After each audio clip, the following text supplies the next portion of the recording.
El passat dissabte 19 de novembre es va celebrar el final de curs del segon cicle de conferències Molendino Regio 1519 al Palau, organitzat per l'agrupació folclòrica.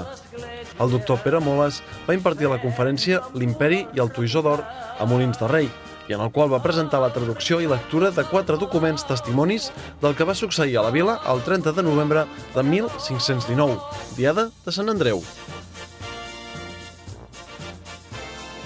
Els documents històrics que va aportar el doctor Pere Moles van ser el text de l'historiador alemany Sigmund de Gerbenstein, conseller imperial, que es trobava al Fontes Rerum Austriacarum, que va ser traduït i adaptat de l'alemany per Salvador Ayala,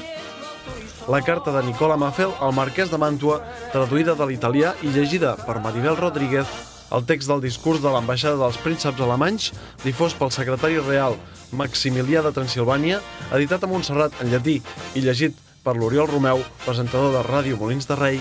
i finalment el text del conseller Mercuri de Gatinara, traduït del llatí i llegit per Joan Sàbat. Xavi Paz, alcalde de Molins de Rei, Joan Ramon Casals, regidor de Cultura, Salvador Ayala, president de l'agrupació folclòrica, van dirigir unes paraules als assistents, entre els quals es va comptar amb la presència de l'historiador local i fill predilecte de la vila, Josep Maria Jordà, així com del doctor Àngel Casals, que va ser ponent en la darrera conferència.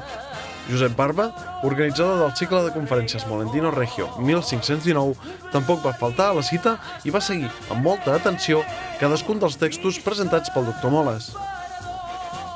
La jornada es va acomiadar amb la Diana Curto, qui va llegir un poema realitzat expressament per a l'ocasió que portava per títol Celebracions de la Diada de Sant Andreu de 1519 a Molins de Rei, i el cantant Pierre, qui també es va afegir als actes amb una cançó elaborada per aquest final de curs que portava per títol L'Emperador.